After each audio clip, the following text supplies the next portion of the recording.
Bon, salut à tous, c'est Victor et Axel de la chaîne Carca Fishing. On se retrouve aujourd'hui à la maison. Comme vous le savez, la pêche est fermée, en tout cas la pêche des carnassiers. Et d'ores et déjà, on commence à se préparer pour la pêche de la truite. Donc on va vous présenter un petit peu le matériel qu'on a utilisé en 2017 et qu'on va risque de réutiliser en 2018. Quelques nouveautés aussi qu'on essaiera également. Yes. Il y a du leurre dur, du leurre souple. Donc il y a vraiment des nouveautés qu'on va essayer durant cette nouvelle année et puis qu'on va vous faire partager dans cette vidéo.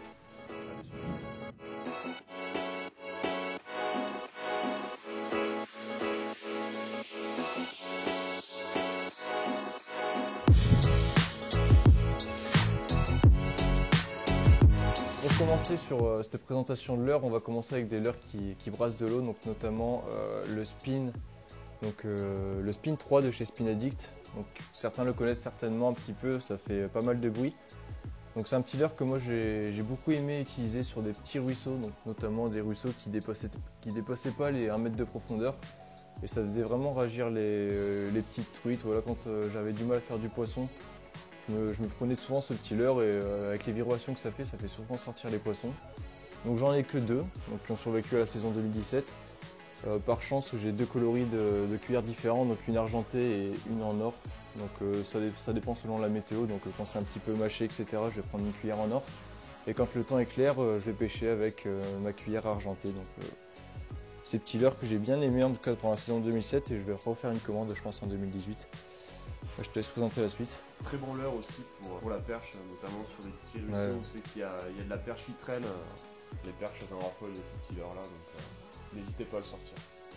Allez, on continue avec un leurre souple, donc qui est le Silk Shad de chez Sakura. Donc c'est un leurre qui a été révélateur pour moi l'année dernière. Voilà, j'ai fait pas mal de trucs avec ce leurre là, sachant que je suis pas tellement habitué à pêcher au leurre souple, surtout en rivière. Donc il existe en plusieurs tailles, plusieurs coloris. Voilà, là c'est une toute petite taille, ça doit être quoi, du 1 pouce peut-être, 1 pouce et demi. Et là on passe sur du 3 pouces. Donc voilà, c'est un leurre vraiment qui a été super pour moi. Et qui a fait parfois la différence sur des moments difficiles ou pour pêcher en grande rivière. C'est un leurre que j'ai utilisé notamment quand j'avais 3-4 mètres de profondeur et qu'il fallait vraiment que j'aille chercher des truites au fond de l'eau. Et c'est un leurre voilà, qui a vraiment marché, donc ce petit leurre là je le recommande et je pense que cette année là va être une bonne année pour continuer avec ce leurre. Ce qui est bien avec ce leurre également, c'est que quand les truites ne vont pas mordre et qu'elles ne réagissent pas, ça va permettre au lieu d'avoir un leurre dur qui va être balayé par le courant, qui va passer devant le nez de la truite assez rapidement, on peut quand même insister sur des postes, donc notamment des cailloux. On peut voilà, faire passer lentement le leurre, même le faire rester devant le poste, quoi. Comme ça peut bien énerver la truite et ça peut déclencher des attaques, notamment pour l'ouverture. Donc on sait où elles sont quand même compliquées, elles sortent de quelques mois de léthargie. Donc voilà, ça c'est des leurres qu'on va utiliser pour l'ouverture notamment, leur souple Stitch Shad. Ouais, alors moi je les équipe avec des têtes plombées Berkeley, mais vous pouvez notamment les équiper avec des têtes plombées football, hein, des têtes plombées oui, n'importe où. Voilà, c'est des têtes plombées vraiment standard. Après, pour une nouveauté 2018, il y a Hooking Fishing qui nous a fait une grosse surprise sur des têtes plombées 4 grammes qui sont vraiment... Il nous a fait plaisir. Ouais. Il nous a fait vraiment plaisir. des têtes plombées avec un rolling parfait qui fait animer le leurre d'une telle façon qui rend vraiment les poissons fous. Donc on va vous présenter tout ça durant l'année. On pourra voir également l'effet de l'attractant Node, donc des têtes plombées Hooking Fishing sur les truites. On verra un petit peu. C'est vraiment... ouais, donc je pense que cette année, cette tête plombée là sur un leurre souple va vraiment donner sur de la truite. Ouais, en 4 grammes là, ça sera pas mal. Hein. Bon, maintenant je vais vous parler du leurre que j'ai utilisé presque 70% dans ma pêche. C'est peut-être à peu près pareil pour Axel. Moi je dirais 90. Mais bon. Du coup voilà, c'est le Foxy Minnow. Donc là on voit un coloris quand même, donc ventre blanc, dos noir, donc vraiment brillant sur le côté, un petit peu doré. C'est le leurre qui m'a fait faire notamment la truite de 42 en Lozère, que vous avez pu voir en vidéo. J'ai eu énormément d'attaques, c'est vraiment le leurre qui m'a fait découvrir la pêche de la truite comme il faut. C'est avec celui-là que je me suis le plus amusé. On va pouvoir également tester les coloris 2018, donc, qui sont vraiment sympathiques. Donc celui-là, que j'appelle Ghost, je ne sais plus son nom officiel, mais voilà, moi j'appelle Ghost, on va dire.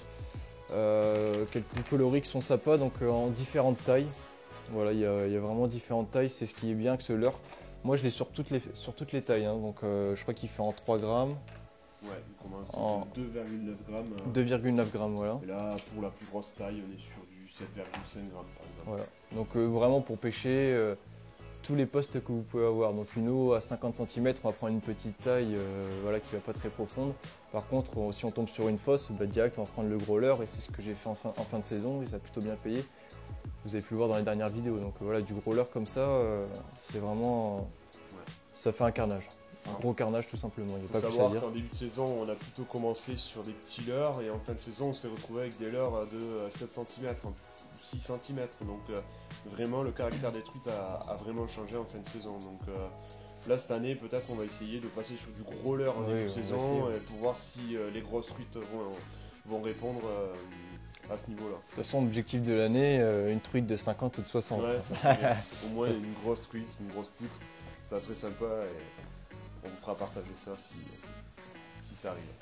Pour le prochain leurre, on va vous présenter le fish. Enfin, présenter, tout le monde le connaît maintenant, c'est le Black Minnow.